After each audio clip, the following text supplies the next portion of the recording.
RSS ಪಥಸಂಚಲನದ ಮೇಲೆ ಸಚಿವರ ಕಣ್ಣು ಬಿದ್ದಿದೆ. ಹಾಗಾದ್ರೆ ಸಾರ್ವಜನಿಕ ಸ್ಥಳಗಳಲ್ಲಿ ಪಥಸಂಚಲನಕ್ಕೆ ಬ್ರೇಕ್ ಹಾಕಲಾಗುತ್ತಾ? ಸಿಎಂ ಸಿದ್ದರಾಮಯ್ಯಗೆ ಕೆಲ ಸಚಿವರು ಈ ಬಗ್ಗೆ ಪತ್ರವನ್ನ ಬರೆದಿದ್ದಾರೆ. ಶಾಲಾ, ಪಾರ್ಕ್ ಹಾಗೂ ಸಾರ್ವಜನಿಕ ಸ್ಥಳಗಳಲ್ಲಿ ಆರ್ಎಸ್ಎಸ್ನ ಆಕ್ಟಿವಿಟೀಸ್ಗಳ ನಿಷೇಧಕ್ಕೆ ಸಿಎಂಗೆ ಪತ್ರವನ್ನ ಬರೆಯಲಾಗಿದೆ. ಮುಖ್ಯ ಕಾರ್ಯದರ್ಶಿಗೆ ಈ ಒಂದು ಪ್ರಸ್ತಾವನೆ ಕೂಡ ತಲುಪಿದೆ.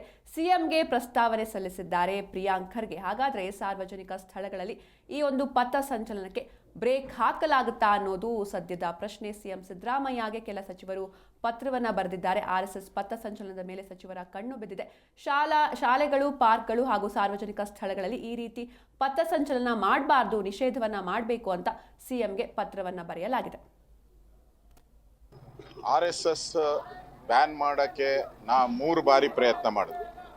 ಅಂತ ಇಂದಿರಾ ಗಾಂಧಿ ಕೈಲೇ ಆಗಲಿಲ್ಲ.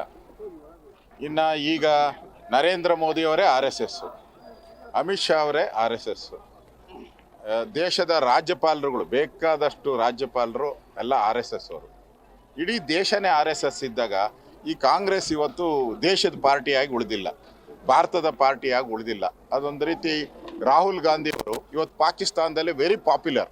ಎಲ್ಲ ಮನೆಯಲ್ಲೂ ರಾಹುಲ್ ಗಾಂಧಿಯವರ ಫೋಟೋ ಇದೆ. ಮೊನ್ನೆ ನಮ್ಮ ಸಿಂಧೂರ್ ಆಪರೇಷನ್ ಸಿಂಧೂರ್ ಆದಾಗ ಅವ್ರ ಕಾಮೆಂಟ್ಗಳೆಲ್ಲನೂ ಕೂಡ ಪಾಕಿಸ್ತಾನದಲ್ಲಿ ಭಾಳ ಪಾಪ್ಯುಲರ್ ಇದೆ. ಅಂಥ ವ್ಯಕ್ತಿ ಇವತ್ತು ಭಾರತದ ಬಗ್ಗೆ ಮಾತಾಡ್ತಾರೆ, RSS ಮಾತಾಡ್ತಾರೆ ಅಂದರೆ ಅವ್ರಿಗೆ ನಿಜಕ್ಕೂ ಭಾರತದ ಇತಿಹಾಸ ಗೊತ್ತಿಲ್ಲ.